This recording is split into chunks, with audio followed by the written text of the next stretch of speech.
Thank you all for coming. I am Mary Lee Berridge, a member of the Larchmont Mamaroneck Human Rights Committee. We have a very important job to do today, and you all are very good to be here to help us present what we feel is one of our very special programs. I want to thank not coming through? I want to thank our sponsors. We have CURE, the Coalition for Undoing Racism Through Education. We have the CRC, Community Resource Center. They have joined the Human Rights Committee, and of course we always want to thank the schools for offering this wonderful space for this yearly event.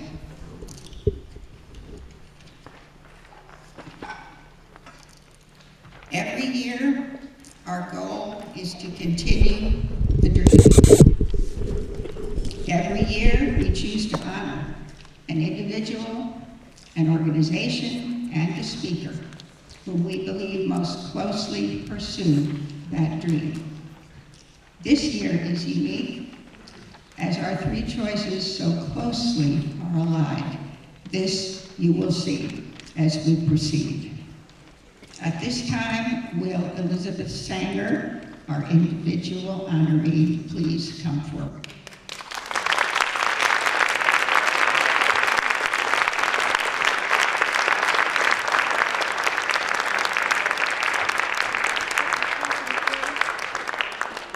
And along with Elizabeth, will the dignitaries who are here, our wonderful elected officials, please also join us here on the stage.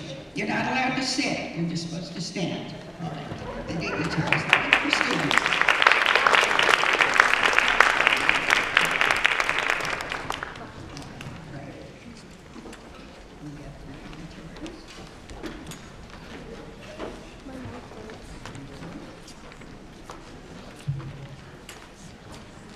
I trust everybody knows everybody. I see who's here and who is not. We know we have Nancy Seligson, Mamaroneck Supervisor, Tom Murphy, Village of Mamaroneck Mayor, Kelly Wenstrup, Deputy Mayor of Village of Mamaroneck, Malcolm Crowan, Village of Larchmont Trustee, and others that names. Please let me know who else has been. Oh, there's I see Mr. Otis, wonderful. And I'm not seeing everyone. And Nancy Seligson is hiding there. They're very important. Really, we're so glad that you all came. And for this, I don't know when we've had so many want to come to honor a certain special honor already. Here, standing right here. Very good. My few words, and I'm only allowed a few, which is I had 20 pages, I was just ready to but it so happened there were a few others who wanted to say something. And so, I give my brief personal attention to one extraordinary woman. I've known Elizabeth for only the most recent years of her lifelong pursuit of civil rights. She's been a totally dedicated member of our Human Rights Committee. More than once, literally, she saved us when we had last-minute problems with these programs. But I did not know the decades of service that she has been involved with in terms of civil rights. The amount of work especially done is detailed in your programs. Please, if you can't read it now, be sure to save them and read it later. But it's the incredible attention she has given, along with everything else, including a teaching career, bringing up her children, long, long years of involvement in so many groups. She has done something that is exceptional, and it is that one fact that's missing in your information, and it has to do with a letter. Elizabeth wrote a letter to the editor in, I believe, 1973. I have it right here. I wish we had copies for everybody, but we can make them for you later. She was so distressed with the degree she was hearing about how young first offenders were treated in our penal system. It was just so disturbing to her. She wrote a letter to the editor, and the rest is history. A group came from that, as you will see as this program proceeds. And so I just say, remember civic duty and how important to really follow when you find there's an issue that is of concern to you. Letters to the editor matter. And in 1973, this letter, it was probably the Journal News. I'm not sure which of our local papers, but I do know that the Daily Times, it says. Judge Clifford followed up. Some of us oldies remember Judge Clifford. He was concerned. He got together with Elizabeth and some others, and we're just so honored that a wonderful program we're honoring here is part of that. So that is as much as I'm allowed to say, which is very stressful for my other 19 pages. But in any case, we now get to those who wish to have a comment about Elizabeth. And you have many here, and how to bring them on first or whomever. I know that Tom Murphy is very eager to have an important role in this, and everyone does do that.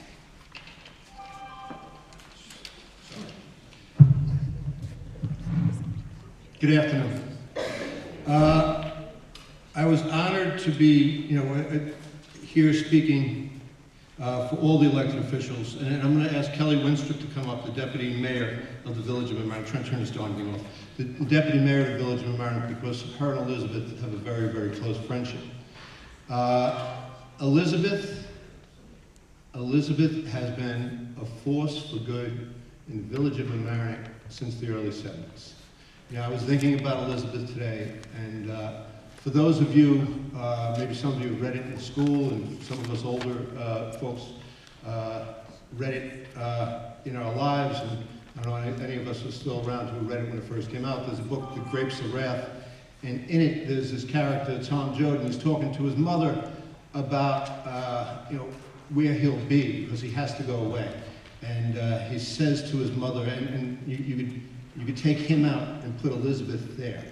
He said, and I'll do that. Like, Elizabeth will be wherever there's a hungry child who needs a meal, she'll be there. Whenever there's a person looking for a place to stand, she'll be there. Whenever there's a guy speaking out because he believes something's wrong, she'll be there. That's what Elizabeth has been to this community her whole time in residence here. I could just tell a personal story. There was an incident that happened in the Village of Mamaroneck when I was a trustee that had to do with day laborers and a civil rights issue. And I took a stand that was contrary to the other people who were on the board. And there were a lot of people who I thought were going to agree with me who didn't agree with me. I'm not that morally self-assured that I felt like, oh, geez, I know I must be right. I mean, I was feeling very ambivalent and very uncomfortable. And Elizabeth called me, and she said, Tom, I'm so proud of you. You're doing the right thing, and anything I could do to support you, I'll do. And I hung up the phone, and I said, I know I'm right. I said, because Elizabeth Sanger is on my side. And if you ever have a question about what you're doing is right or wrong, look where Elizabeth Sanger is. And stand next to her. And I promise you, you'll always be right.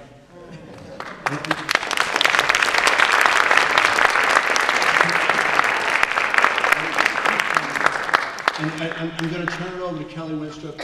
Kelly and Elizabeth have formed a close bond over the years. And Kelly, please say it. Try to be brief. It's hard not to get choked up talking about Elizabeth, as some of you know. Sure. Elizabeth Sanger is a role model of how to lead a life of activism and engagement. I know her through work in our local Democratic Party, but her involvement in juvenile justice, civil rights, refugee crises, all show her deep compassion for others and show us the many avenues for action.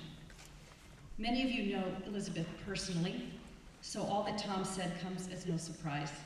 But I only want to add one point for those of you who do not know Elizabeth Sanger. Your time in this community has been impacted by Elizabeth because she's made each of us better. Through her kindness, generosity, dedication, intelligent insight, she has made us all more aware, more thoughtful, less judgmental, and more dedicated to making this place, ourselves, and each other better. Thank you, Elizabeth, for being a role model for each of us. I'm not alone in loving you deeply as a dear and precious friend. Congratulations on this well-deserved honor.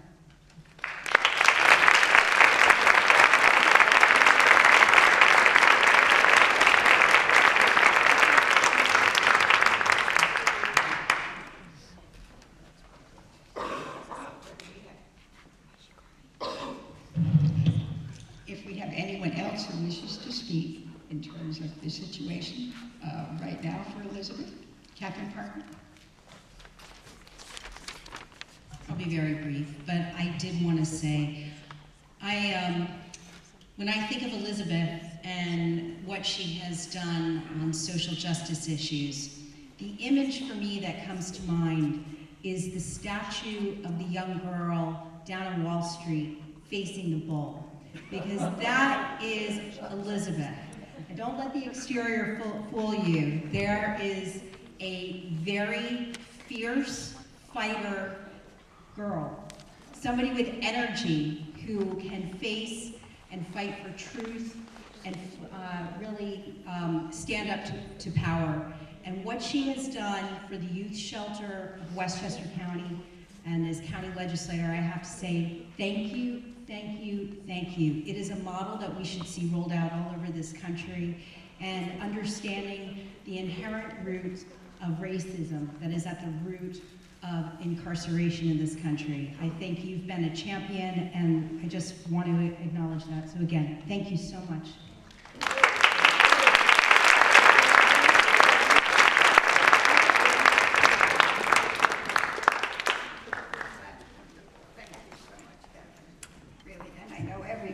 Shares this. Nancy, do you want to?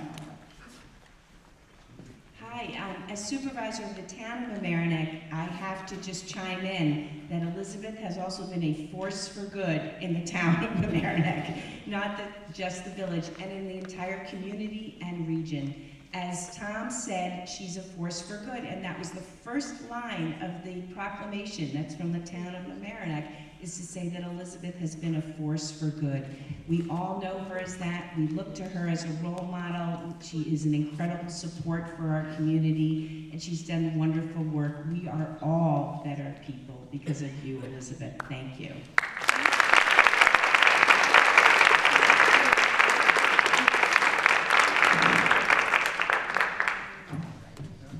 And so, I'm going to say just a word, because it's just a word.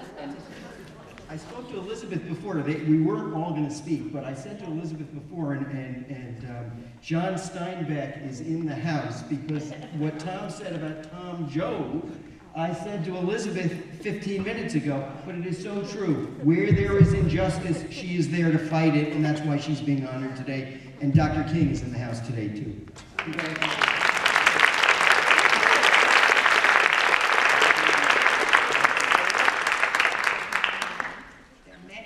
Proclamations here. This is all wonderful. I thank you all so much.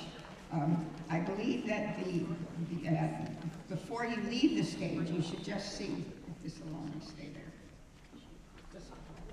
Yes. We're so happy to give Elizabeth one of the regular gifts this group gives is a book written by a local author on letters and papers from prison. But we know Elizabeth had the book already, so we all had read it. It was so incredible. It's a very wonderful one. So she has other books chosen by the experts in cure. I don't even know what they are, but they're special, and I'm going to find out. And then she has flowers from us. We're just so we can't do enough for this woman. So those are for you, and the proclamations, as you see, are wonderful. So I thank you very much.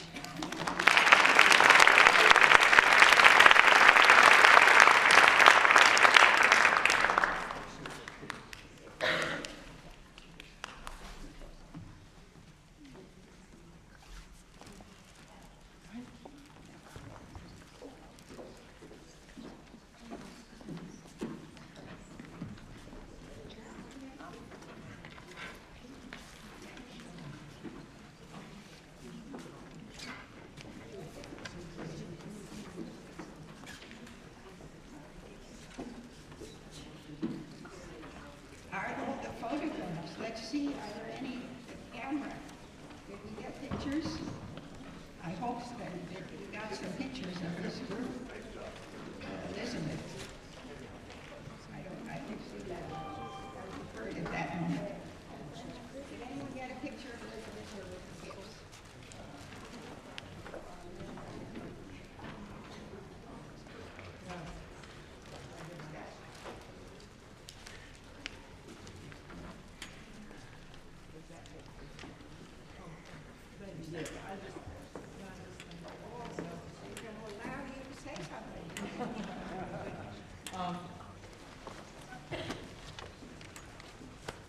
Everywhere I look, I see people I deeply love, and all I can say is thank you. I want to especially thank my sister Joan, who came all the way from Houston with her husband Fritz, and has always been inspiring and supportive. And most of all, my husband Robert, who is extraordinary in every way. Thank you all. Thank you so much.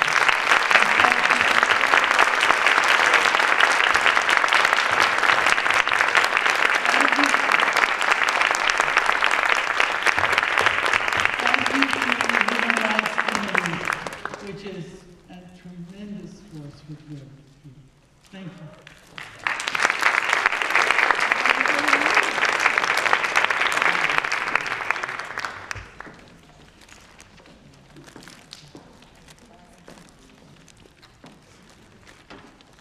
I would now like to call Gerandi Martinez of the Community Resource Center to the podium, please.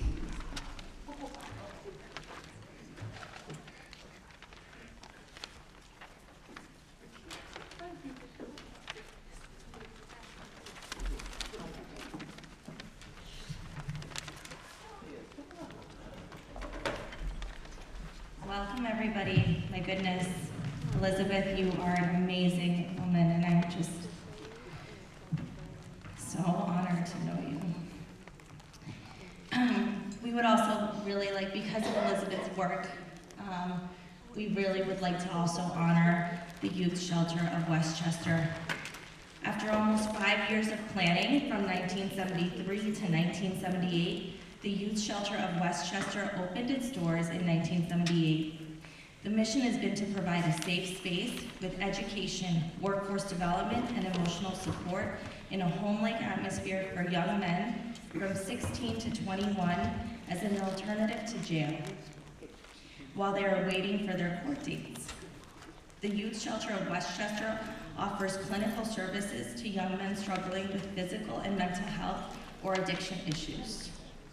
All youths are provided personalized education plans and vocational training, as well as community-based volunteer service in community organizations around Westchester, like the YMCA and the Boys and Girls Club. On this, the 33rd annual Martin Luther King Day celebration, it is our deep honor to recognize the Youth Shelter of Westchester. When we think about the profound importance of restorative justice and the movement of restorative justice, there is no better organization to honor than the Youth Shelter of Westchester. Please welcome new Executive Director, Joanne Dunn.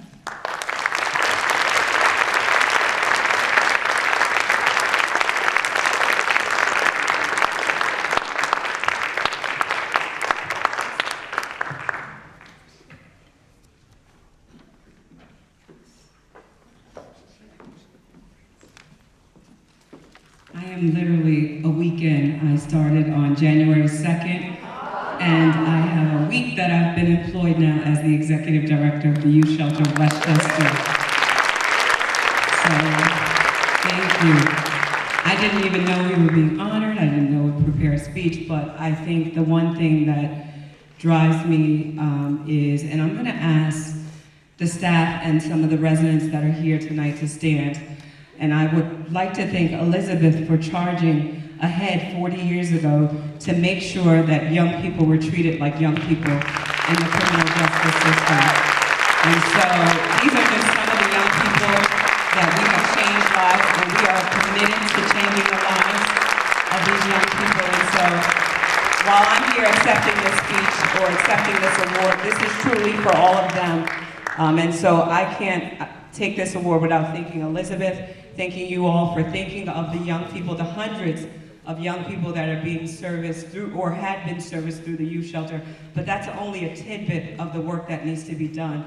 And so I believe the county legislator said that this is a model that we need to take across this community because it's pivoted in Mount Vernon. But I know I live personally in Peekskill, and that's a place that this could be.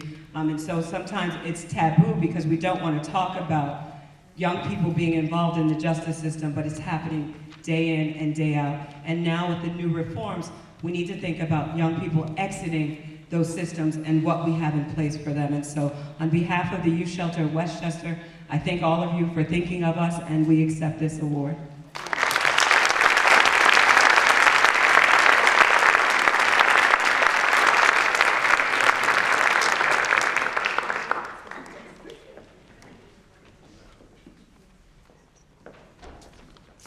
I'm pleased to introduce United States Congressman Elliot Engel.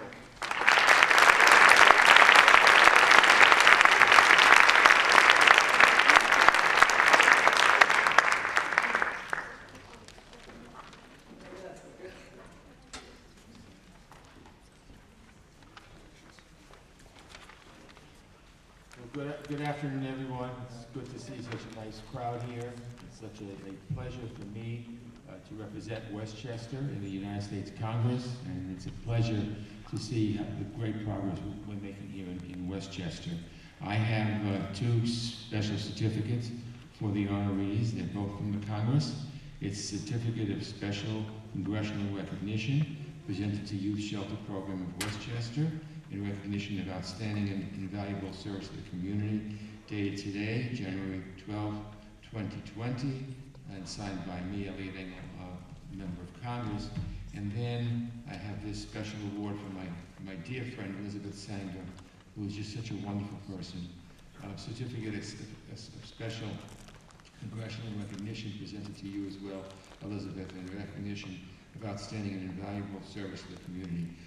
As this is the Martin Luther King weekend approaching, I always say this when we talk about holidays, that it's so important to think about what the holiday is. It's not just a time to go to the mall or to go to the movies or to have an extra day to relax, but it really should be a day, particularly the Martin Luther King Day, where we reflect on where we are, where we were as a nation, where we are today, and where we want to go in the future. We're more aware now than we were years ago about mass incarceration and not being the answer, and the fact that we are exploring these different changes that needs to come on a federal level and also a local level. I think means we're in the right direction, making great progress, but there's still really so much that we have to do. And so I want to thank everyone for being here. I want to present these awards. Elizabeth, I'll come down so you don't have to get up. And we'll also, the Youth Shelter Program, give this award as well. And I think in closing, let me just say that talk is cheap sometimes. And we really need to, all of us, put our heads together and work towards a criminal justice system that is fair and equitable. Sometimes things happen that are terrible, and I think that instead of knee-jerking at it, we ought to figure out the best ways that we can make it so that we remain safe and that people who wind up incarcerated have an opportunity for a future other than one winding up in jail for a tremendous amount of years. And I think that that's a national discussion we have to have. I'm not saying that people shouldn't be punished for doing bad things, but I'm saying that people, we have to look at circumstances and we have to see what are the consequences of what we're doing. It's not an easy situation, obviously, but it's something that needs to be done. And the fact that you are doing that, mentioning it today, giving awards, makes me very, very proud to represent you. So thank you all very, very much.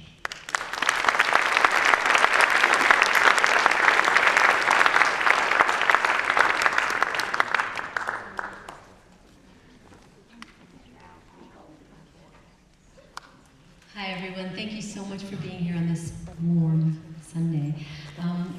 I would like to introduce Durandi Martinez one more time because she came out already, and I would love for her to speak about the Community Resource Center.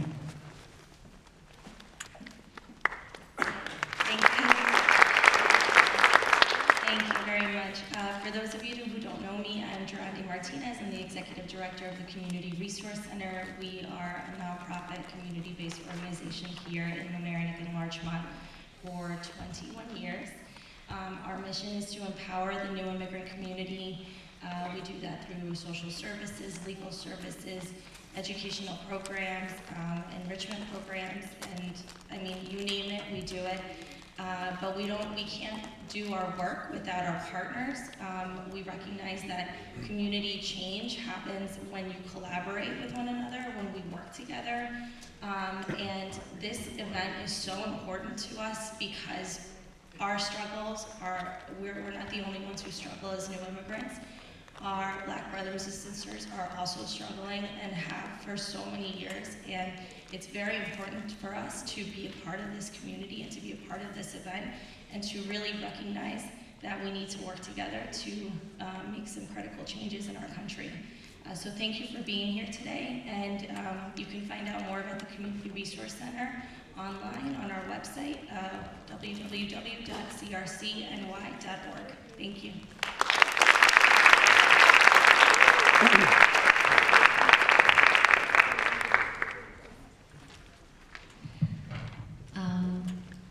As I said, my name is Nicole Alafanti, and I'm one of the founders and the president of CURE, the Coalition for Understanding Racism Through Education. We are a local community advocacy group which brings education to Larchmont and Mamaroneck on the subject of systemic and institutional racism in our country and our community. We are not experts. We bring facilitators and veterans on this issue, and we are literally learning alongside our neighbors. I want to thank our CURE leaders, Pam Brandman, Sue Bonadonna, Stacey DeCristofaro, Nicole Ferrari, Meg Coifer, Angie King, Ann Mabu, Ann Matola, Connie Chet, and Monica Trujillo. It's our hope that through often uncomfortable but necessary conversations, we can learn and then take action together toward a more racially equitable world. Can you turn off your cell phones? Mine just beeped back there, so I just wanted to remind you to turn off your phones. I think we should get to our next part of the program with our incredible speaker. Marlon Peterson is truly an incredible man who has experienced life in a way in which most of us here have not. And yet with grace and determination, he has, in his own words, started a new set of footprints. Marlon Peterson is the host of Decarcerated podcast, Senior Atlantic Fellow. He's also the founder and chief reimaginator of the Precedential Group, a social justice consulting firm, and he's a 2015 recipient of the prestigious Soros Justice Fellowship and a member of the Aspen Global Leadership Network.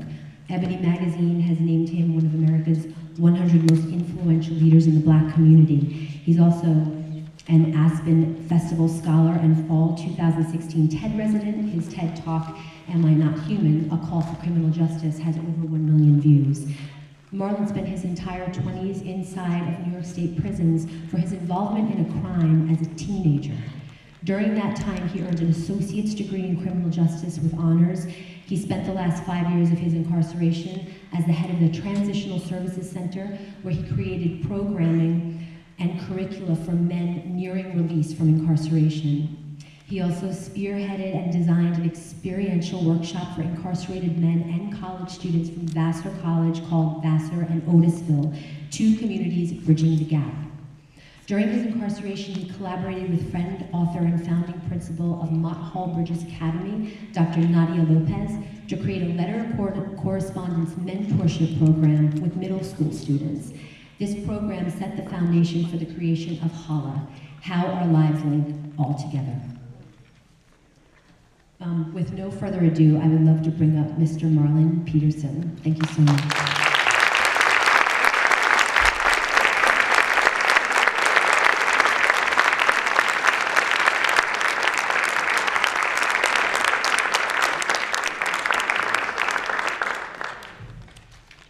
Good afternoon.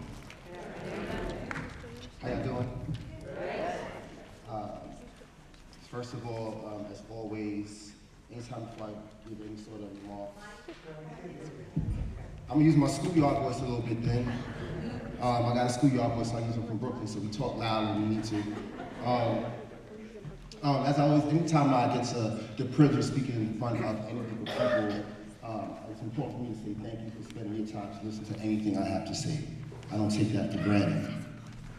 The other thing is that you all are the first group of people I've gotten to speak to, I get to speak to this year. So I want to wish you a happy new year. I say a happy new year of abundance, a happy new decade of abundance as well. I also want to thank particularly a few people here. Mary Lee Bridge, Nicole Alfonte, Elizabeth Sanger, who by the way, she just walked out. I just met her, and we were speaking. As she entered, I'm speaking about you, Ms. Sanger. And we were speaking, and she said to me, I'm gonna try to behave myself today. And I was like, you don't usually behave yourself? She's like, no, I don't. But you know, they say women who misbehave, women who behave seldomly make history.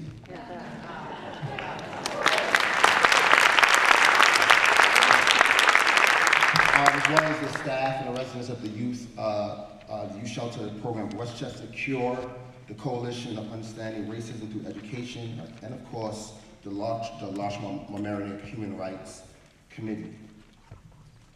So abundance is a word I had said, as I said, wish you happy abundance, and for me it's a word that has been resonating with me a lot over the last year. And it's also interesting that like this particular change of decade for me is a very interesting chapter in terms of the various different changes of decades I've had over the last 20 some odd years. And this particular decade I got to spend, this particular change of decade I got to spend in a place, in a situation, and in a way in which I was able to have this sort of a rebirth. So around this time, I should tell you, around this time of year last year, which was 2018 going to 2019, was a very, very difficult period of time for me.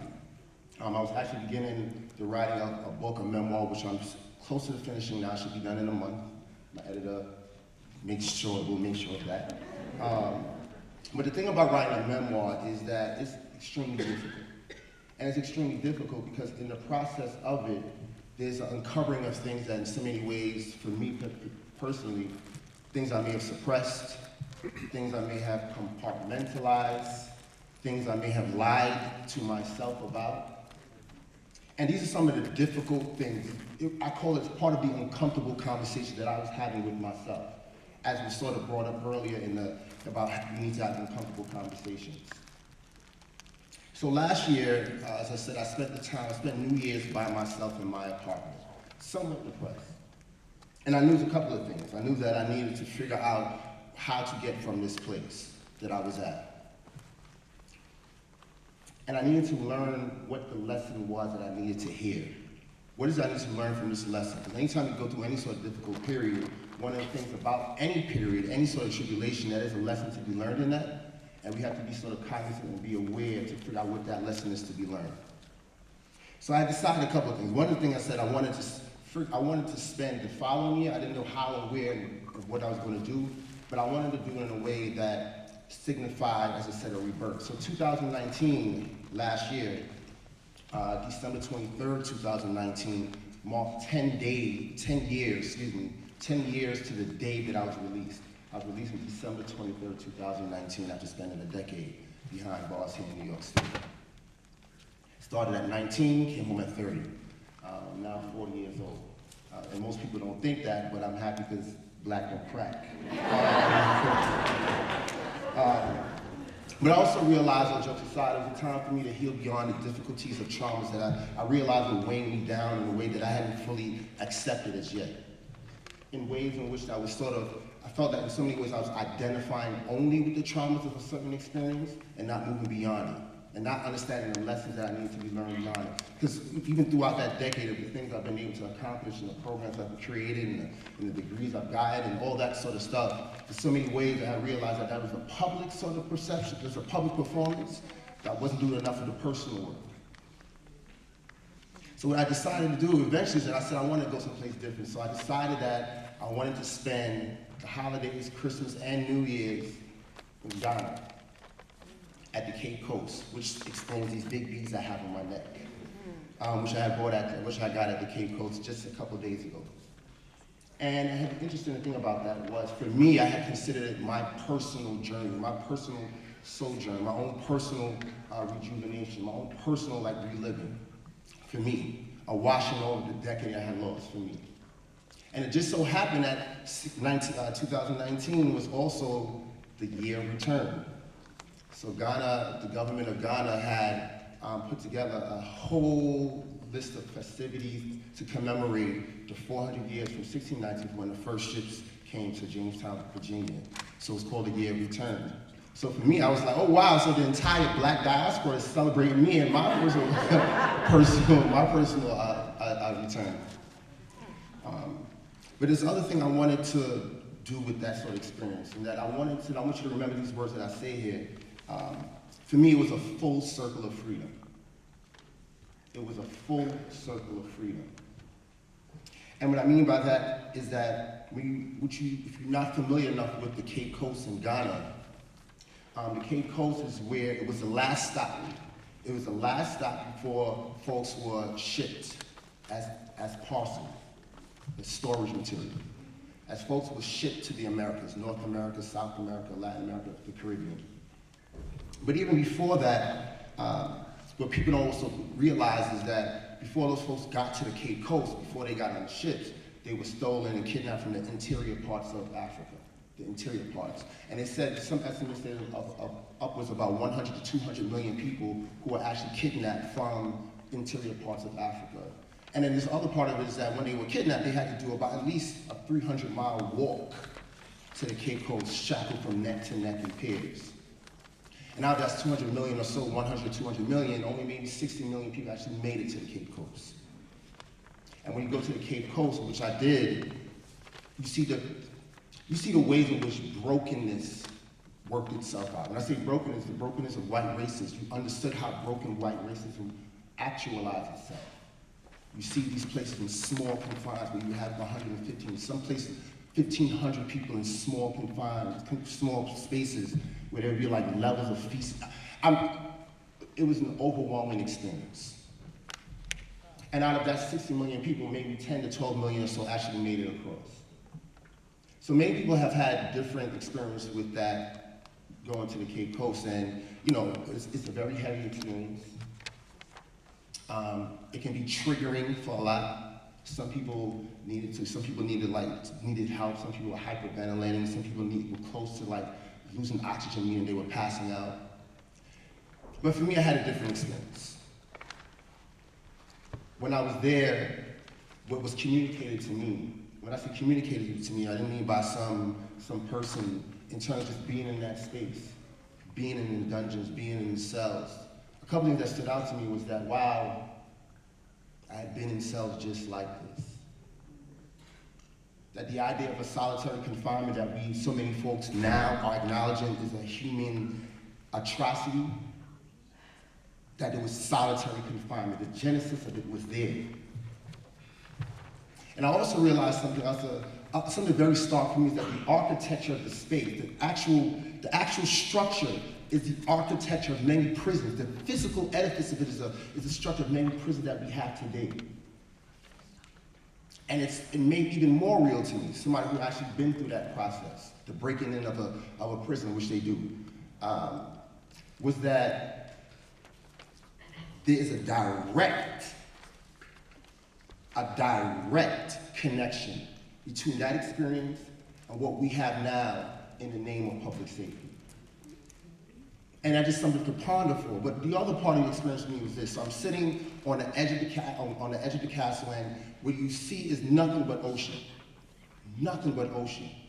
So you understand when people say the door of no return, you didn't know what, you can imagine that these people saw their loved ones going away and had no idea where they would disappear into. But what I saw in that was this. I had saw that, one is that I was here. And that even despite that people wanted to break us and wanted to dismantle us and wanted to erase us, that we're still here.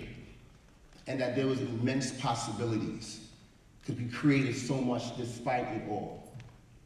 That's what was being communicated to me about the possibilities of us. And it's interesting enough, now this wasn't there initially, but on the outside of the door, the physical structure that says the door of no return, on the outside of it, and this is put in just in recent years, it says door of return. And to me, that was so significant and phenomenal to me that whoever thought, the group of people who thought about putting that marker there was saying that there was a full circle of freedom that was possible. And for me, there was a full circle of freedom that I was experiencing. But the other part of my trip to Ghana that was also almost even more profound was that literally the next day, I should say, it was literally on December 23rd that I went to the Cape Coast. That's what I had planned, and that's what I wanted to do. The very next day, I'm ambitious, and if you ever been to Ghana, or if you ever go to Ghana, traffic is nothing, you've never experienced traffic like that. I mean, never. And I've been in a bunch of places, right? And, you should plan to only do 1 to 2 things per day. Just letting you know that. So the following day I decided I wanted to go to a place called Boti Falls, B-O-T-I, and I had actually found out about it by YouTube and things to see. So there wasn't no, spiritual way I found out about that. It's about a 2-hour car ride from where I was staying in my hotel. And you're going through small villages to get to this place. It's really on the outskirts of the city of Accra, which is the capital city. And we get to the actual place, the Boti Falls. And the Boti Falls, what I thought it was just a waterfall. You get to see a waterfall, maybe go bathe in it. I get there and they said, well, do you want a tour guide? And I said, I need a tour guide to go to the fall. It's like, no, this is a hike you get to do. So it's a 45-minute hike down and up, and another 45-minute hike up, so 90 minutes altogether. I have never hiked in my entire 40 years of life. They don't have places to hike in Brooklyn. So I said, yeah, why not do it? I'm here to see what happens, and I'm open to whatever this experience may bring. My tour guide was a 20-year-old guy. His name is Ken. And Ken will eventually play a very significant role in this story I'm about to tell. So we're going through pretty much like a jungle. Here I am, and let's see what happens here. And you see some historical markers that are in this sort of stage. You see something called like a talking cave, where you can actually you can hit it and make sounds that actually like musical sounds that just a structure there. No one created it in terms of a human being. You see markers of like very large human footprints. I'm not talking like Shaquille O'Neal footprints. I'm talking like bigger than that. And it's been there apparently for millennia. You get to see a 3-headed palm tree, the only one in the country. I got to climb it, though I was able to use a ladder. Listen, I'm trying to be honest with you. I'm not going to give y'all too much of a fantastical story. And then right next to it is a fertility rock that apparently it represents there's carvings in it that represent the male and female reproductive organs. And they said you sit on it, twins, triplets. I don't have any children. I would say I can maybe do with twins at some point. I don't know if I can handle triplets. But on the way back, here's the part. On the way back, I don't know why, I asked Ken, I said, yo, what's your birthday? And he said, October 16th. I said, you were born October 16th, 1999? He said, yeah. October 16th, 1999 was the day that I was arrested. And for me, I'm not super superstitious. I'm not a super horoscope person and all that sort of stuff. But I had said earlier to you all, I wanted to know what's going to be communicated to me on this trip, right? And when you get communications, it comes in all different ways. And for me, as I said, I wanted to have a rebirth of sorts. And to meet a person, a tour guide who I didn't expect to have a tour guide on this place, who was born on a day for me, the day that I actually went to jail for the first time. For me, that was something being communicated to me, that I was getting what I came here for. That I was kind of getting to that place, to that full circle of freedom. The other part of this experience was that Dr. King, people don't always think about it so much, but Dr. King was also greatly influenced by an experience in Ghana. So you have to hear the speech when he, the old Negro scripture says, free at last, thank God Almighty, free at last. We usually think about that in what speech? The March on Washington, 1963. The first time he actually uttered those words was in a speech in Alabama a few months after he returned from Ghana's celebration of the independence in 1957. And he described it as when he was at the commemoration, at the invitation of the then Prime Minister, Kwame Nkrumah. He had said that he described that so many people throughout the country, they were yelling out, freedom, freedom. He said they couldn't speak English so well, so they were saying freedom. You can hear this as a speech that you can listen to. He actually gives his exact remarks. They're saying freedom, freedom. Through all the villages and through all the corners, he said people were like yelling out freedom, because they were being free finally from the British, as a British territory, a British colony, excuse me. So when he came back, and he gave that speech in Alabama, at the time, which was, Alabama, if you know the history, Alabama was a hotbed of racism and segregation. George Wallace was the governor at that time. And he said in this speech, he said, and I quote, Ghana tells us that the forces of the universe are on the side of justice. An old order of colonialism, of segregation, discrimination is passing away now. And he had also said that during his experience there, that he was there with Coretta to his side, and he had said, he stood there thinking so many things, and that before he knew it, he was weeping and crying joy. Dr. King was overwhelmed. He was overwhelmed by his experience in Ghana, similar to how I was. And I'm by no means saying I'm any Dr. King. But I am saying that there's an experience, there's something about being able to fully understand what the full circle of freedom really means. In a year after his experience in Ghana, King also began to have a more global perspective on his work. So you're familiar with how he began to speak up against apartheid in South Africa. He began to speak up against the Vietnam War. His Poor People's Movement was not only a poor people's movement for black folks, it was a poor people's movement for all folks. That experience greatly influenced him. And sometimes we only hear the story of how Mahatma Gandhi, we only hear the story of how Mahatma Gandhi influenced Dr. King, particularly around the nonviolent philosophy. We don't hear enough about this experience. And I wonder why. But the thing about this is that, every year, and I gave a speech about this, I have another water right here, I'm sorry. Listen, I'm prepared for all types of things. I've seen a lot.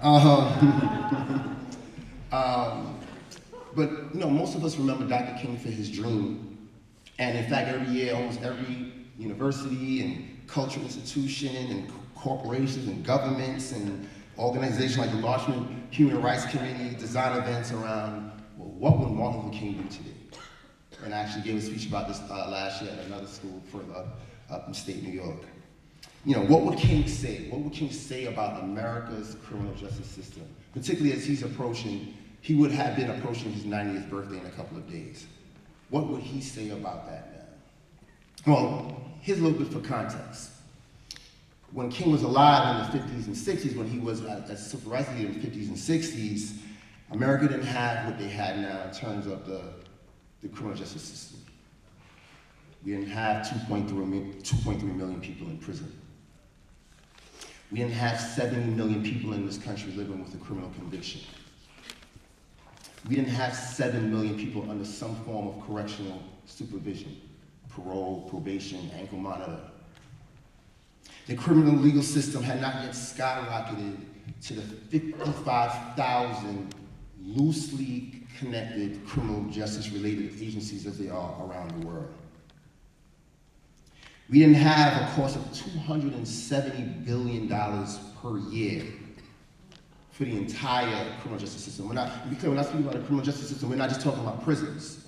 We're talking about the courts, we're talking about law enforcement, we're talking about all these agencies together around the country, and increasingly now around immigrant detention. We're speaking about all these entities now. $270 billion. That's most in the GDP of most nations around the world. What we do know, however, is this, and this is factual and this is well documented. We do know that in response to people like activists like Dr. King in the late 60s, J. Edgar Hoover had once said that Dr. King is the most dangerous person in America. The head of the FBI at the time. The most dangerous person in America. Now, when we think about Dr. King now, people smile when they think about it. People name their children after him. People don't think about the danger. You have to wonder, like, what was so dangerous about him at that time, in that moment, in the context of that period of human history? The other thing we know about that period of time is this. Shortly after after King died, was exterminated, Richard Nixon, his chief of policies, chief of domestic policy, a man by the name of John Ehrlichman, quote, said this: "We knew we couldn't make it illegal to be either against the war or black.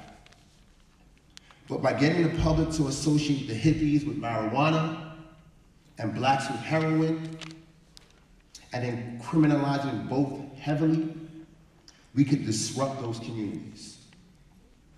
He went on to say, "We could arrest their leaders, raid their homes, break up their meetings, and vilify them night after night on the evening news. Did we know we were lying about the drugs? Of course we did." Unquote. 1 year after King's extermination, President Nixon at the time sent a letter to Congress saying that the war on drugs was a response to an increase in heroin addiction and the rising use of marijuana hallucinogens by students, AKA black people and hippies. And it's important to always understand the context of where we're at now when I give you those numbers about the 2.3 million people in prison, et cetera, because this wasn't a mistake. It wasn't organic. It didn't just somehow, we just fell into it. Black people then decided one day we just gonna start using drugs and harming each other. It was designed. It was planned. It was a policy decision of where we're at right now. You know, today, we are in what I like to call an interestingly vogue era of criminal justice reform. And I say vogue for this reason. I'm somewhat unclear of everyone's motives for reform, especially when money is thrown around so heavily now around us, from politicians to tech startups to philanthropy, celebrities, you know, who I might be thinking about, anti-immigrant groups, and other similar power brokers in the name of criminal justice reform. I question, is freedom the goal? Is that full circle of freedom the goal? Or is better, less brutal, economically frugal captivity the goal? And you know, this is an important question to ponder, for us to consider, to think about, to deliberate. Because when I was on the Cape Coast, as I said, in seeing those physical structures and seeing that the architecture, the buildings I was once housing for a decade look just like the Cape Coast.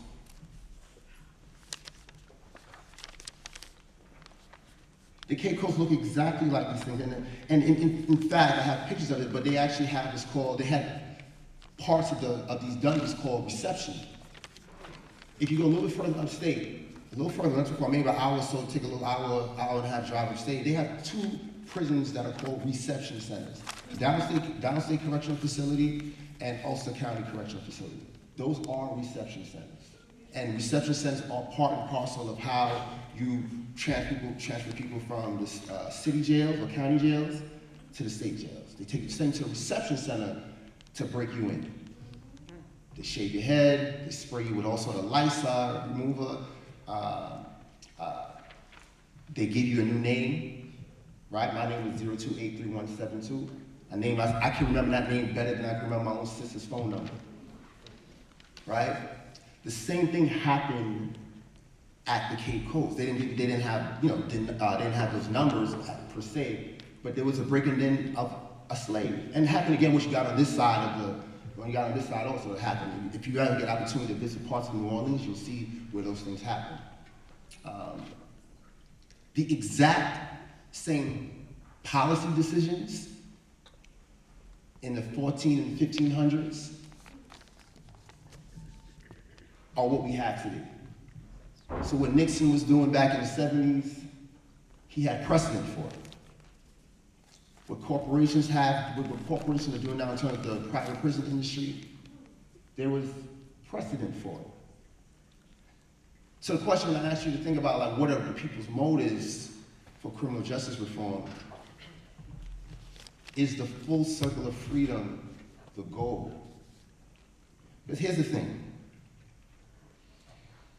In the interest of public safety, which is very important, I will never minimize that importance. You cannot repair problems in our communities with harm.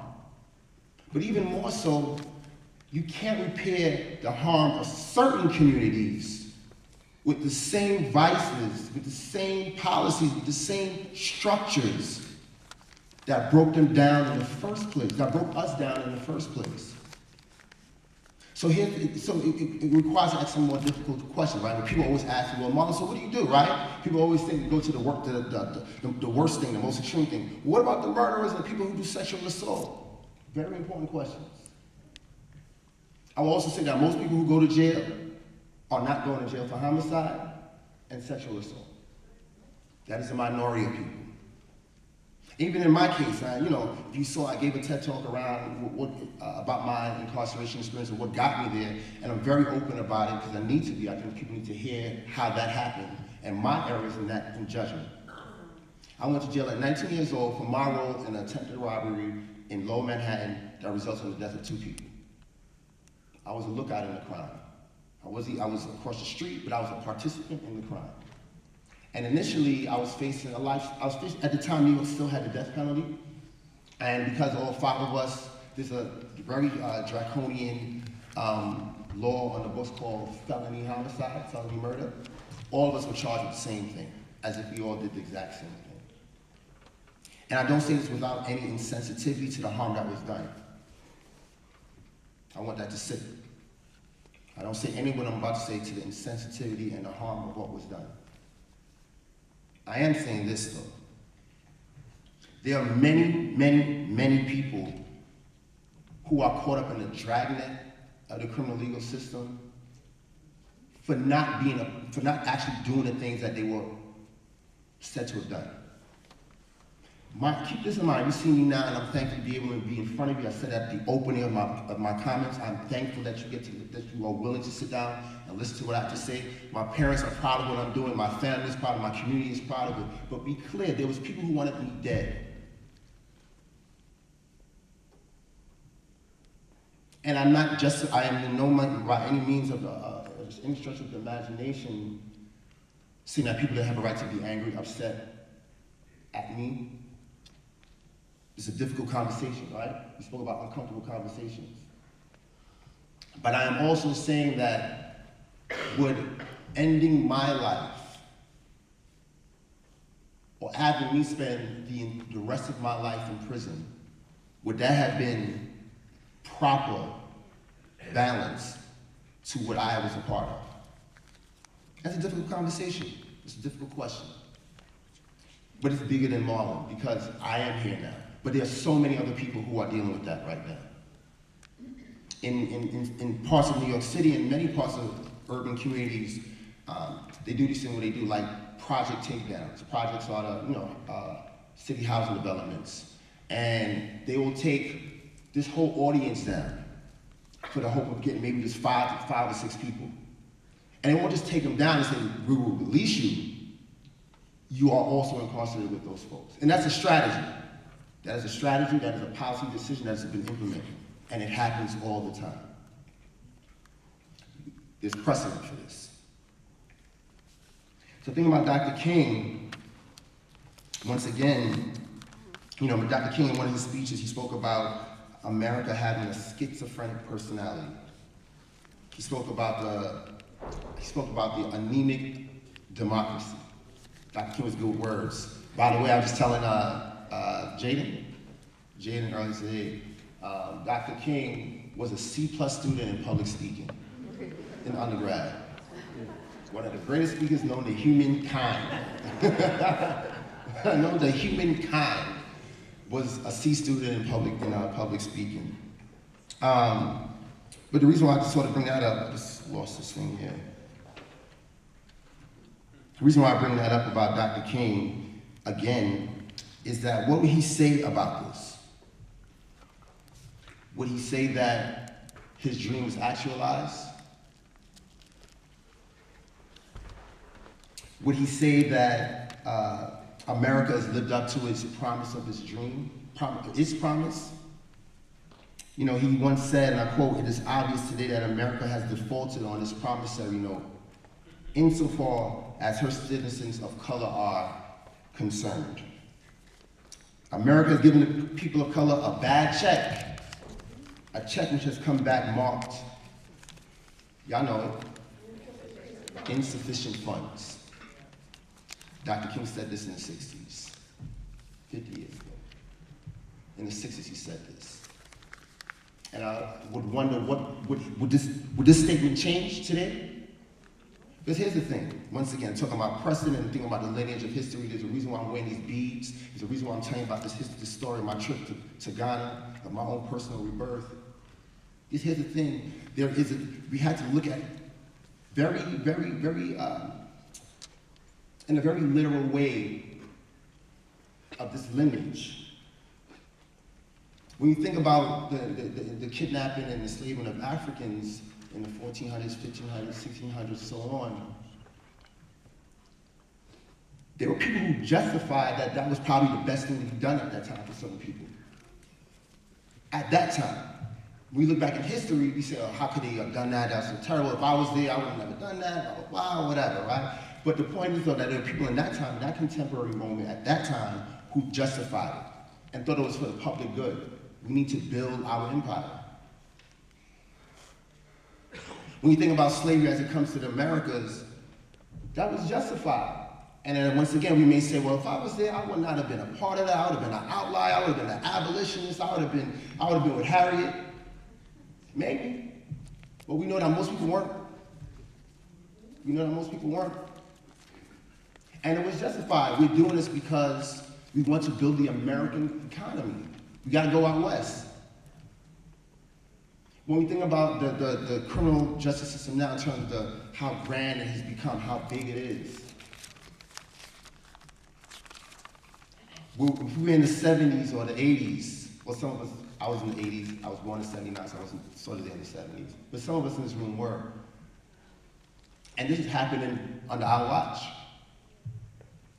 And some of us justified it. It's in need of public safety. These people are using drugs. They're animals. What's the other word? They're super predators.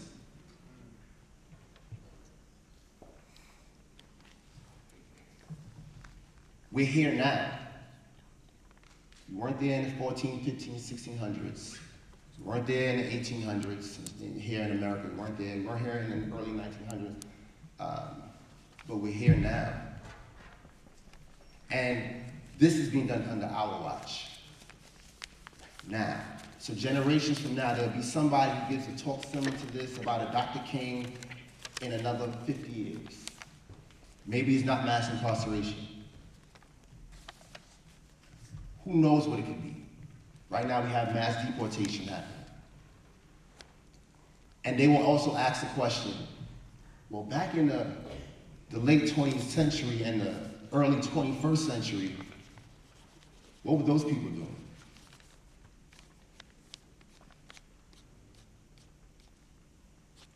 And the reason why it's a pregnant pause, because it's a personal grappling. And I understand that. It is a personal grappling that we're here dealing with. But when we think about the legacy of Dr. King was somebody who I believe did a lot of personal grappling. And he forced this nation to do a lot of personal grappling. Now, I don't know if this nation really listened. I don't know if they did that self-work. I don't know if it had enough of those uncomfortable conversations with itself. I don't know if this nation understood the importance of having a rebirth. I don't think it has. We live in a moment right now in this country where world events are happening in our name, where tragedies are happening in our name. And because, remember I said earlier, Dr. King was somebody who became focused on a global, well, he had a global analysis. It wasn't only about what was happening in the South. He understood the interconnectedness, the mutuality of it all. That whatever affects one indirectly affects one, whoever affects one directly affects another indirectly. He understood that then.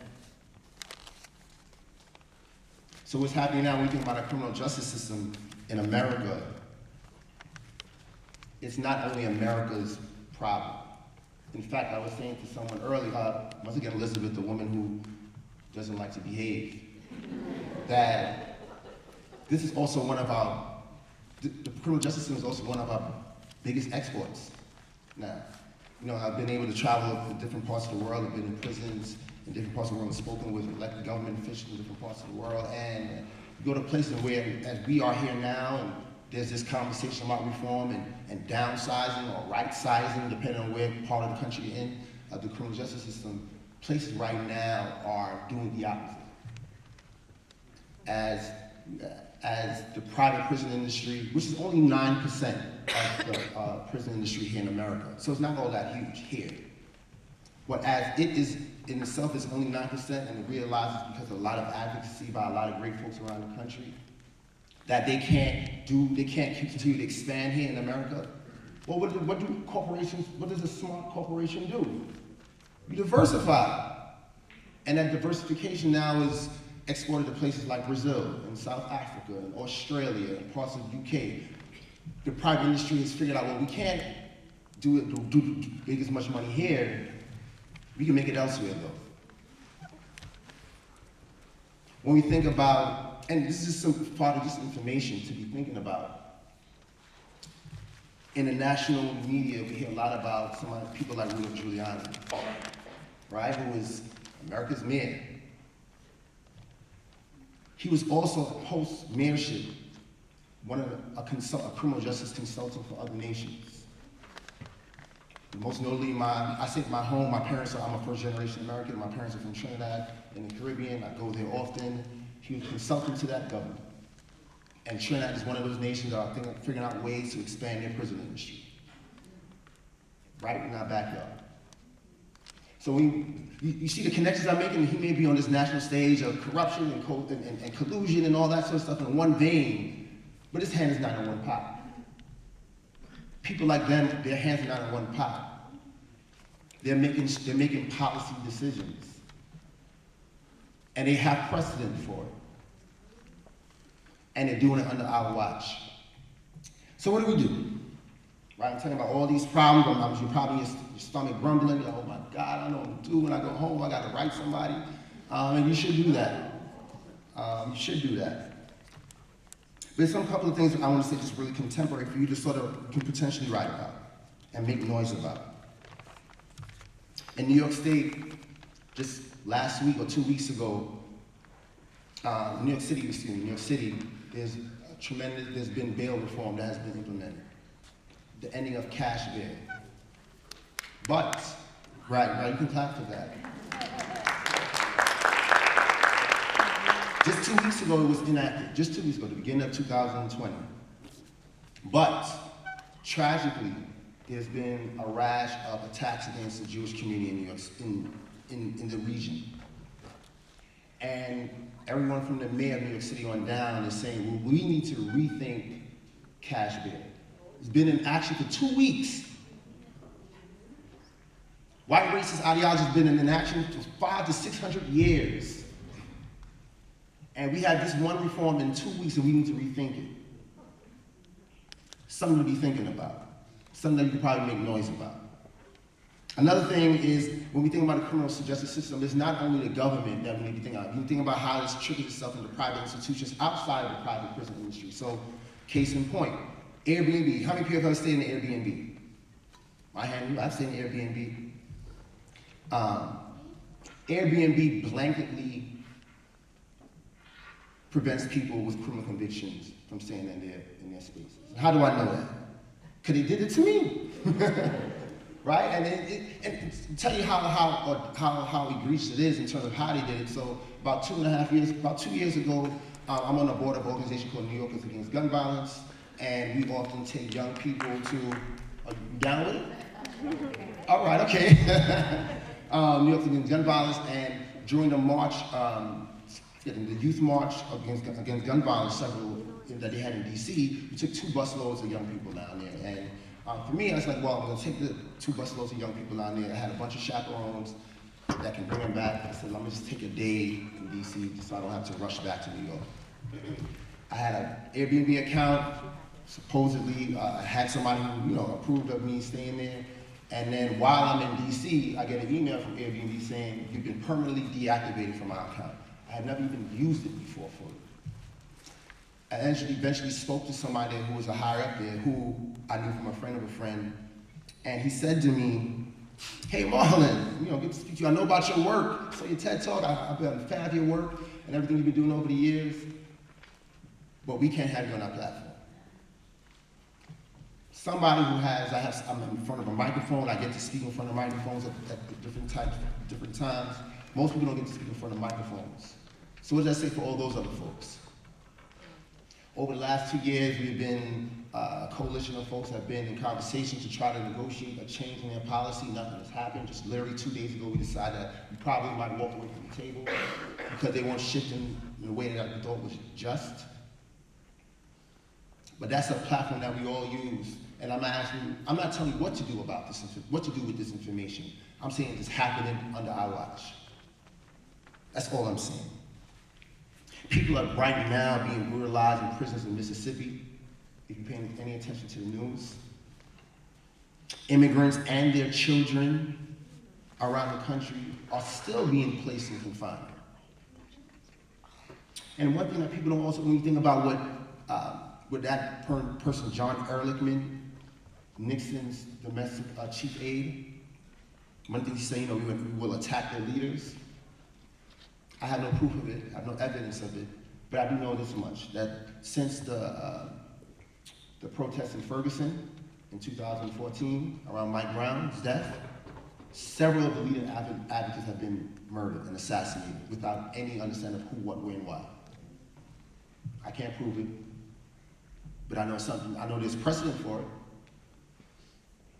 Things like this are happening right under our watch, and I'm not saying that, I don't know what to tell you to do with this information, but I'm saying it's information that we should pay attention to. The other part of it is this. I'm gonna go back to that same quote that I had mentioned by Dr. King before, was that it's obvious that America has defaulted on this promissory note to people of color, her citizens of color. America has given people of color a bad check, a check which has been marked insufficient funds. So what is required to fill that bank account? As I said before, we need to be able to have this uncomfortable conversation with ourselves. The mere fact that we have architecture and edifices that are literally built off of one of the most tragic human atrocities ever should make us think. And yes, those difficult conversations about what happens to certain type of people who commit certain levels of harm, that's a part of the conversation too. But we know this, prisons don't work. Now people look at me and say, well, Mark, well, look at you, you did a decade, you're doing all this sort of stuff, et cetera, et cetera. Nicole had mentioned the programs I had ran inside of the last jail I was in. 7 days before I was released, you know, this wasn't part of the talk, but 7 days before my release, I was in the gym area. And I remember when the gym period was over, you have to go back to your housing unit. Somebody came to me and said, yo, Marley, what you do, man? I ain't never seen the police go up in anybody's room like that. And it's not police. In jail, you call the COs, correctional officers, police. And I was like, I didn't do anything. I'm about to walk out the door. Why would I do anything now? So I go up to the housing unit, and I see like what property I had left, because by that time I had already given away most of my stuff, was ransacked. And it was in the decade I was in there, search is a part of it. That's a part of being inside. But I've never seen a search like, I've never experienced a search like this. And I've been in prison where people actually lives were taken. And I had never seen a search like this. So I'm like, well, what is it? What is it they're looking for? And the part that bothered me the most is that, so from the time I went into literally to the day of release, I kept journals, right? So I kept journals upon journals of my, you know, frustrations, good stuff, bad stuff, everything, right? And he took that. And out of all this, there's been times where they've taken pictures, they've done all sorts of things, but this was the first time they ever took that's me, that's a part of me that I don't feel like anybody should be able to have access to unless I grant it to. And eventually, I had to go to, I was given a ticket from the sergeant, and I had to go to his office one day, and he has me in this room, and he says to me, I don't believe you really mean what you're doing with these students. So he's talking about the Vassar program that I ran. And to give you, if you know anything about Vassar College, it's mainly white folks, mainly women, so mainly, all right, okay. And so there was this belief that I had some ulterior motive with these students, right? Who I was working with for about, at that time, 4 years. Many of these students now are in the criminal justice space. And I'm pleading to him, like, there's nothing else going on here. I mean, you read my journals, I mean, there's nothing else happening here. You can look at phone calls, visits, nothing is happening. So he eventually sent me back and he said, you know, we need to do a further investigation into this. So I was confined to my housing unit. There's now maybe just 6 days left. Eventually he called me back maybe about another 2 days or so, called me to his room, to his office, and he says to me, if you had more time in here, I knew I'd be able to find something. I knew I could find something. He said, and he literally said this to me, and I almost quote him verbatim. If you had more time, I would lose you in the system. And in my mind, like, well, for what? Well, for what? He said, well, you know, he said there's an officer outside that will give you back your property, your journals and letters and whatnot. And as the officer gives it to me, this is an officer who had a reputation for being a real knucklehead, somebody that really would bother folks. He walks past me, he gives me my property, he says, wow, Marlon, you really did give a F. Why didn't you write about me, though?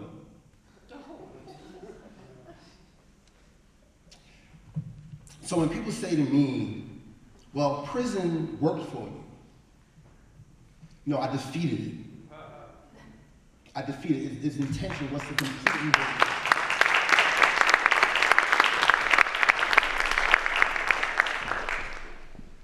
And I share that story, once again, as I said, to be clear that these edifices, these architectures, these structures that are based on a lineage of harm and hate and brutality, the physical structure, the physical design, the mentality that goes along with the construction of these sort of spaces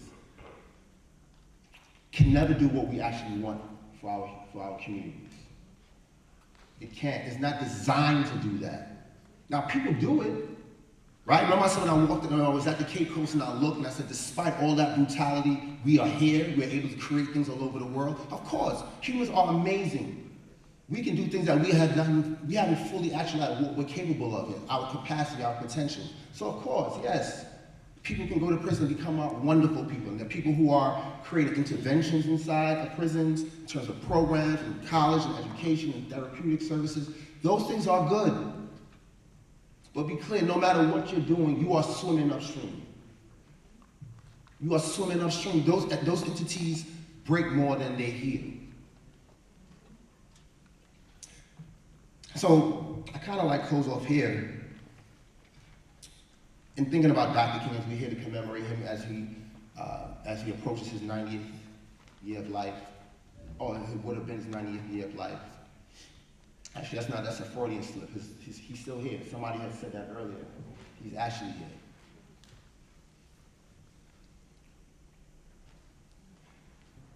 Dr. King said he wanted to be known. In one of his speeches, he said he wanted to be known for a few things. He didn't want to be known for any degrees that he had. He didn't want to be known for any of the books that he wrote. He didn't want to be known for any of the laws or bills that he was a part of. Three things that I know is several things that he said he wanted to be remembered for. Someone who tried to live a life of service. In his words, a drum major for peace and for righteousness. And as someone who visited those in prisons. And the visiting can be literal visiting, but the visiting is also understanding you're visiting those experiences. You don't have to go there. You should and see it and understand what's happening there, but you understand these experiences. You hear it from me, you hear it from so many people. And you're hearing also through many people, through literature, through other forms of media, that this entire mechanism is based literally on the brokenness of white racism. It is based on that. That is, when I explain the lineage of the Cape Coast and the slave trade and that journey to North America and South America and Caribbean and Latin America, I just painted a really clear picture of the lineage, of the legacy of it. So by visiting people in prison is also understanding that we have to do whatever we can to disrupt that lineage. Because it is our time now. It's our time now, right? We weren't there in the 1600s or the 1500s. We weren't there in the 1800s. We weren't there in the early 1900s. Some of us weren't there in the 60s. Some of us weren't. We are here now. And how do we remember King? Thank you.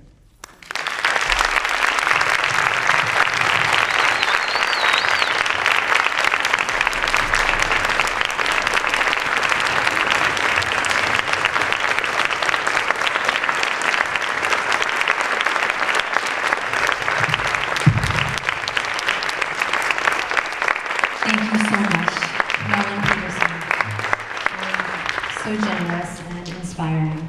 We now have Mamaroneck High School students who have so graciously offered to sit here with Marlon and ask some questions, some things they're curious about.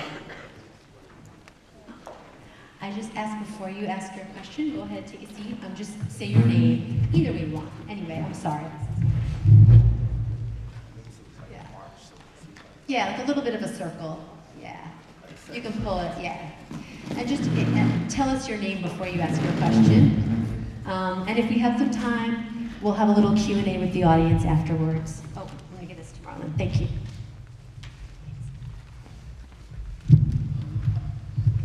Everybody knows who you are, so.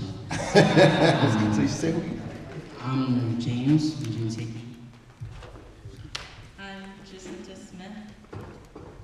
I'm Sasha Melamed. I'm Lulu Tantillo. I'm Maria Holopoulos.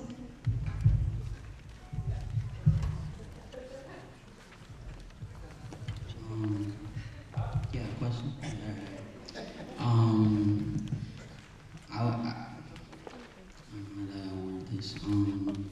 So the education, you went to jail when you were a teenager? So yes. Did you finish high school or no?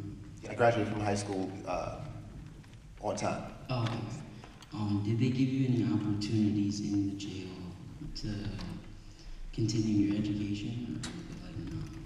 Well, I mean, if you're asking about like actual college programming, so during my time inside, they actually removed college programming in prisons in New York State in 1994 as a part of the crime bill, Bill Clinton. So there was no state-sponsored college education. So I got a degree inside, but I had that through mail correspondence that I had to pay for on my own. Okay, I have kind of a long question. Yes. Paragraph. Both the quote by Dr. King in his letter that you told us that we should read. When you are harried by day and haunted by night by the fact that you are a Negro, living constantly at tiptoe stance, never knowing what to expect next, and plagued with inner fears and outer resentments. And your article, I think about my funeral when police stopped me, compelling and deeply connected. In what ways do you see your activism relieving these anxieties in yourself and kids in your youth programs? Relieving the anxieties, is the word? So you mentioned the article, one of the essays I wrote was called, I think about my funeral when police stopped me. And that was actually an actual experience when they stopped me just a couple years ago. I mean, writing, as I mentioned, I kept journals when I was inside, right? And I kept journals during my whole time in prison. And for me, writing was, I always say, was a place of like refuge for me. For me, it was the safest place, right? Where I can put anything, my frustrations, hopes, dreams, whatever there. And I could just work out with all the madness that was going on around me. So it was a safe place for me. So when I do writing now, it still serves that purpose for me, but I also understand that beyond me, that my writing can tap into some of the emotions and feelings of other people who may have similar experiences and feelings, and a connection. You know, I mean, I think you know, Maya Angelou has said one time in an interview, that words are like actual things. Like they're not just something put on paper, like they're actual things. You know what I mean? And she's somebody who I always like, I honor and look up to. I believe that these words are powerful, and it can shift people.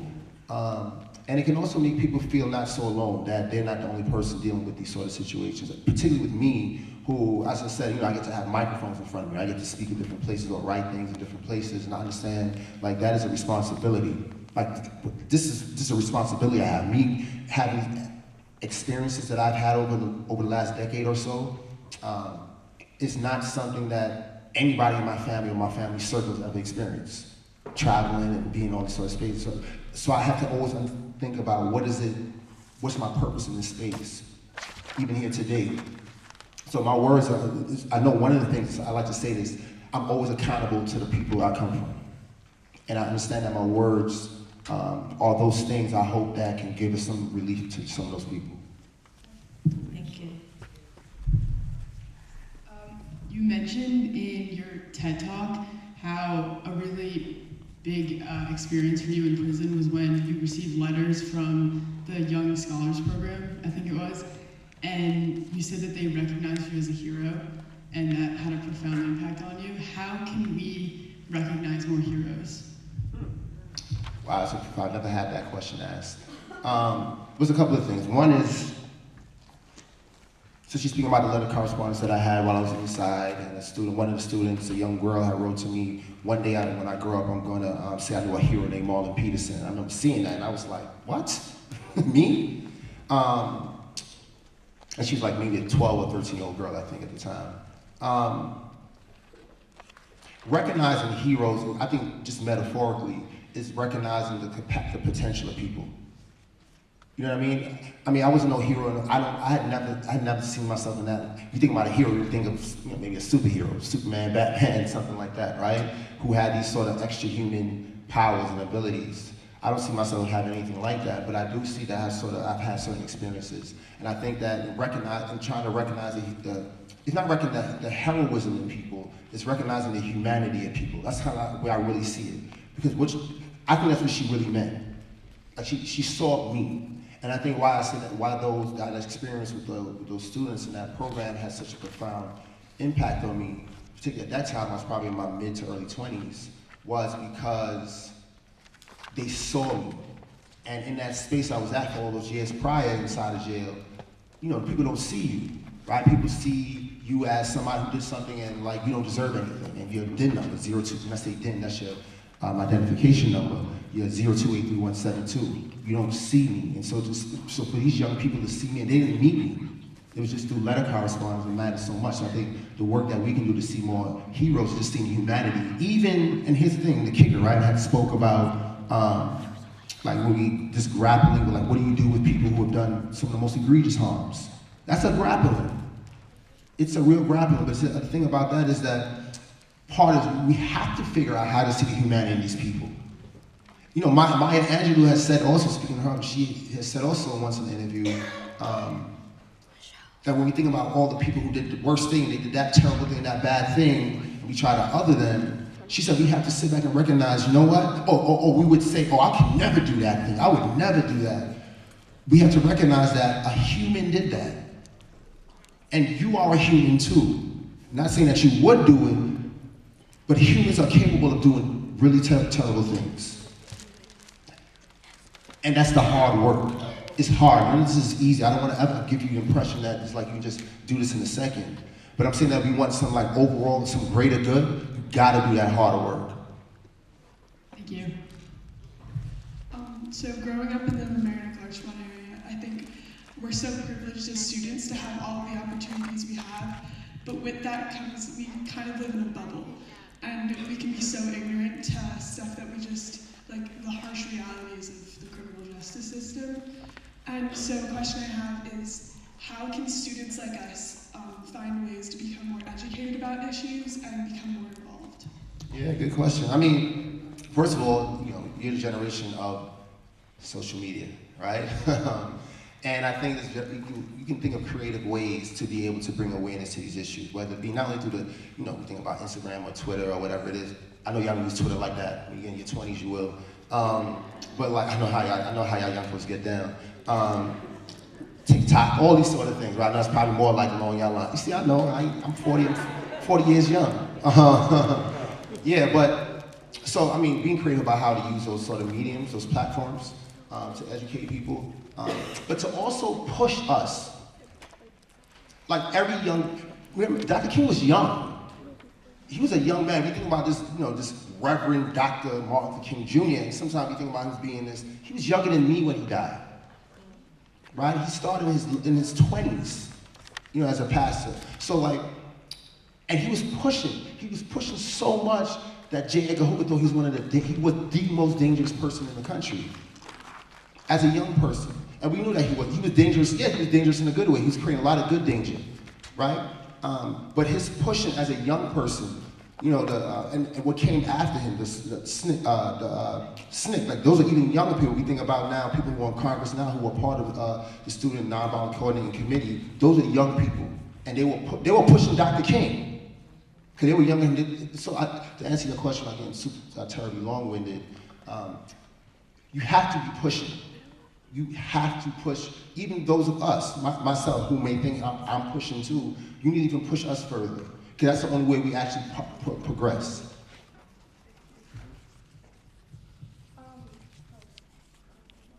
It kind of broke, so I'll just like talk about it. Oh, there we go. So mine kind of bounces off of what Lulu was saying, because like most of us here, we're on the stage asking questions. We're all majority white kids from an affluent neighborhood that know next to nothing about the experiences that you must have faced. And on a day-to-day basis, we just see the prison system stigmatized as a bunch of like, it houses murderers and just people that commit sexual assault, but the vast majority are those that are non-violent offenders. So how could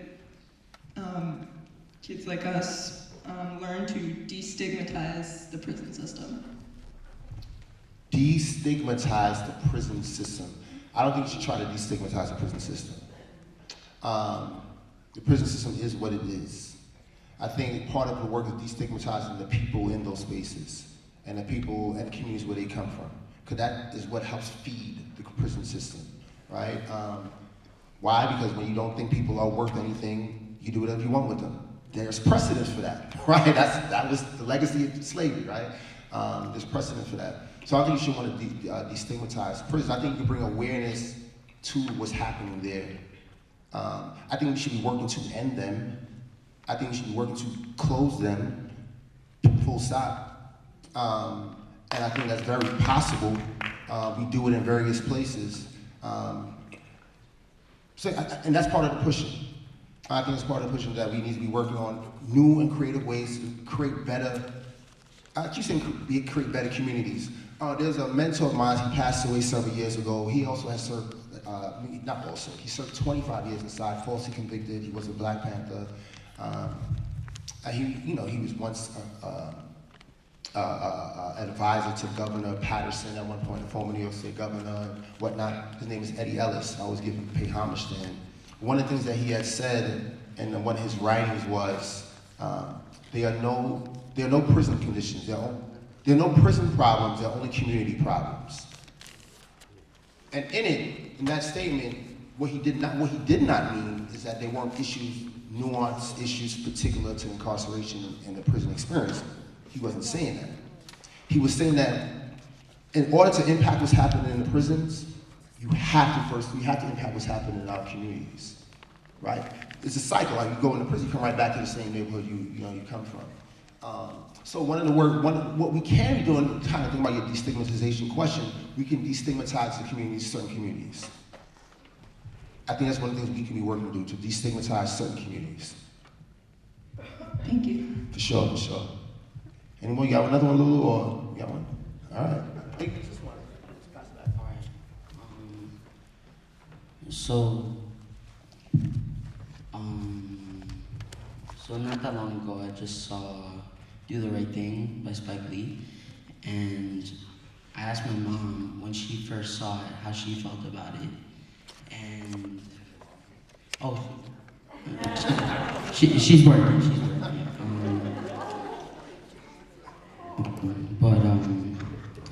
She was like, how can that be? I've never seen that, it's not on the news. Like, now we're seeing stuff on the news, but my mom was like, we don't see that stuff on the news, so you knowing what's going on, but not having it brought up to people, did that make you feel like lower? Like you know, you talk about Trinidad and Tobago, how like there's the garbage, but they make stuff from it. Yeah, did that make you feel lower when you were a kid? If there was something that bad happened, but the government was just trying to push it down so that nobody knows? I understand the question perfectly. Like, did my conditions in my community, did they make me feel less than? You know, it's interesting to answer that question. When you're growing up, at least for me, when I was growing up, that's all I know, right? That's the only community I knew. I didn't know any other community. So it's interesting. I don't think I necessarily saw it as bad. I saw it as is, right? I think as I got older, I get a little more wisdom, more experiences. I read, I see things. Then I started, probably looking at certain things like, maybe why is this happening here like this? But also, I should say that even by that point when I started questioning things, there's a level of acceptance that this is just how it's going to be. That kind of happens too. It was like this before. This is how it is. I've never seen anything different. This is how this neighborhood is going to be, right? Obviously, as I got older, I evolved into no, it doesn't have to be this way. We can do things, change things. But yeah, in short, I think growing up, it was just is. That's just where I knew. Just like how you grew up in this community, where your community that you're from. We talking about before all the social media and whatnot. This is your neighborhood, this is your community. It requires a level of risk, courage, and willing to be uncomfortable to step outside of that and see how things go other places and what you can bring back. So yeah. Any more? You got one more? Yeah, that's okay. Oh, the group, the audience. just gonna introduce myself and try to adjust this mic. Oh, it's very easy and user-friendly. My name is Shane Oceanloye. I'm a partner with Cure, marketing consultant from New Rochelle. I'm here to moderate the rest of the discussion. What we actually want to do is take a few questions from the audience. But first, can we applaud these students?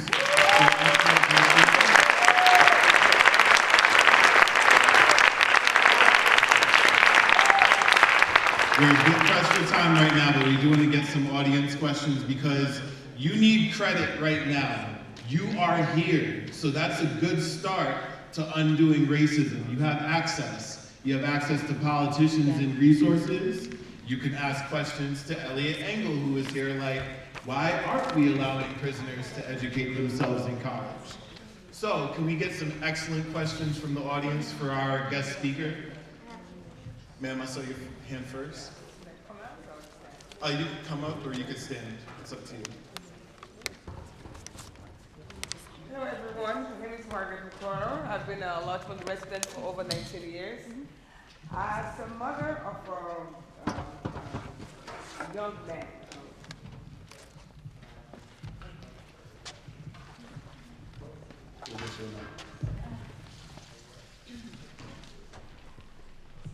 so I really commend your efforts, and I really thank God for your life, for sparing your life to be able to be here today to speak to us, because not everybody is able to make it the way you did. So to God be the glory. I really thank God for your life, and I wish you all the best. And the question I want to ask you today is that, as you came through, what advice do you have for young men, especially our boys, young boys and some girls, but especially the young boys, or African American or African descent? I think young boys, period, doesn't really matter.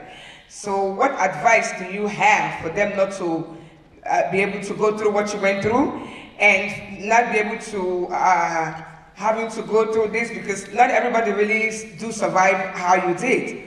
So what do you have for them not to ever go through that? Because as an African woman, it's only here that you say, okay, if there's a hole there, I don't want to go there. But everybody wants to see if there's a hole. Yeah. So, thank you. Thanks for the question. Thank you for the words.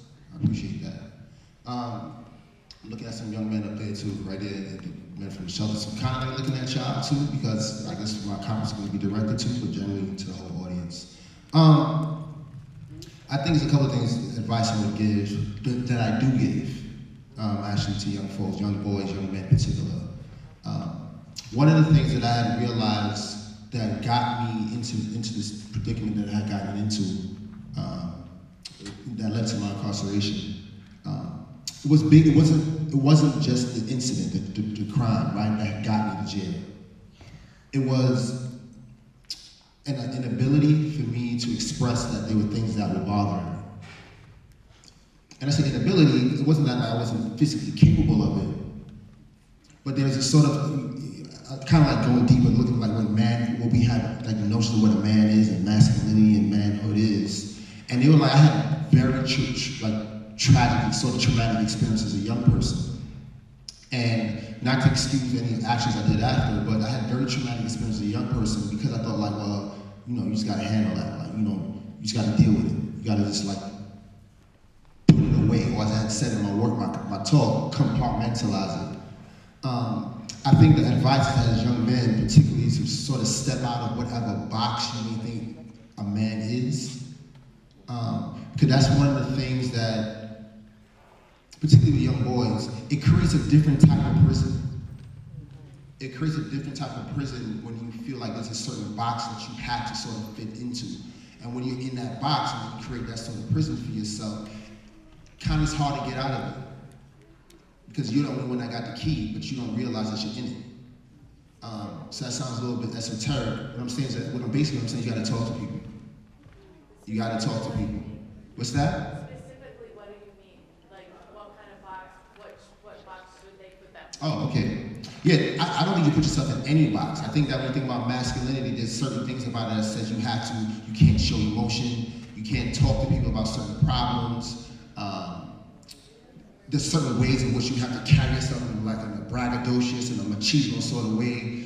I mean, if that's who you are, that's who you are, but I think most of us aren't that way. I think we fit into that mold, we try to fit into that mold, so when things happen to us and when we get frustrated, we only act from that place of that box, right? So for me, you know, growing up in the community that I was in, like I grew up in a household, 2 parents, I was a Jehovah's Witness. Yeah, look at that. Anytime I say that, I'm like, oh wow. Yeah, I grew up in that sort of space. But I also grew up in a community that said that this is the way a boy is supposed to be. So when things happened to me or when I encountered things in my neighborhood, I didn't tell nobody. I didn't tell nobody, I just bottled it up or decided to like, as I just said, instead of becoming instead of being the prey, instead of being the person that's preyed upon, I said, well, let me try to flip that. I need to become that person I'm preyed upon, because that's the way I would save myself. Obviously, that wasn't true. That was my teenage logic. You know what I mean? So that's something like those prisons that we create for our young boys, particularly any young girls. I don't want to assume we got young girls here, because young girls can create certain boxes for themselves too. So yeah, that's advice. You have to sort of step out of the box of what people tell you a boy or a man is supposed to be. We'll take another question from the and not sanitize history, but you have to search out the sources and the resources. Okay. Yeah, thank you. I just want to add on that. I mean, thank you for that. Those comments, Eddie. I mean, the program that you mentioned on the account, which I highly suggest you listen to. Be clear. I think all the work I've been able to do now since then. Really quick story. 2002, 2003. I'm in Greenhaven, and I have a little radio in my cell. And I hear like a raspy voice. You know Eddie Ellis? If you knew of him, he had like, how you doing? My name is Eddie Ellis. I can do a perfect impersonation. He knew that. Anyways, and it was the first time I had heard somebody who did time, like doing something.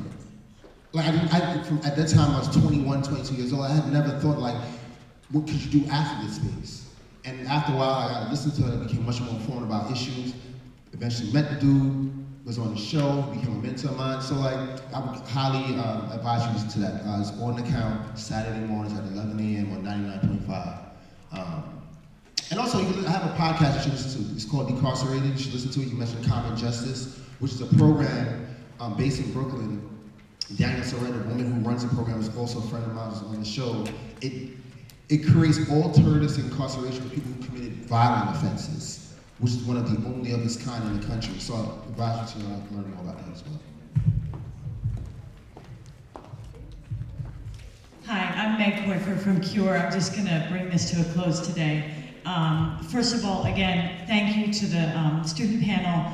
Thank you so much, Mr. Peterson.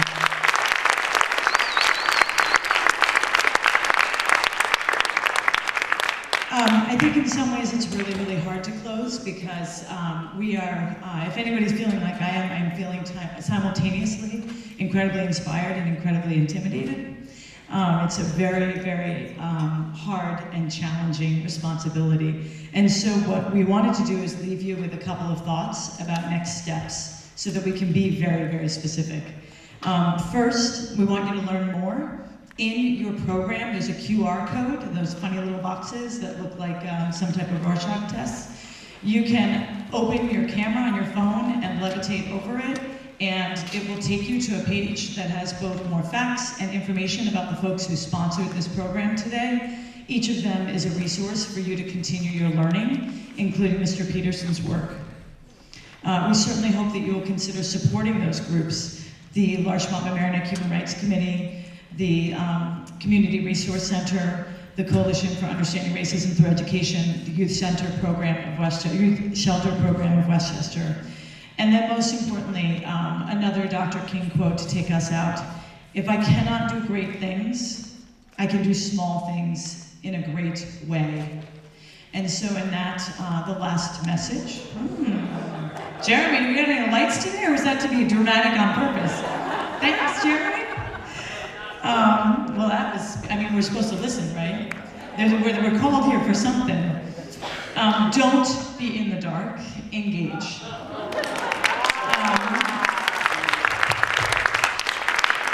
And in that respect, attend events, volunteer for the groups that I just mentioned. Elizabeth, maybe, just maybe, we should write that letter that we have in mind. And we should look for our heroes, because they are among us, and it is our responsibility, it's our time. So thank you so much. Mary Lee, did you want to invite them? Mary Lee's just going to tell you what's next, our last bit.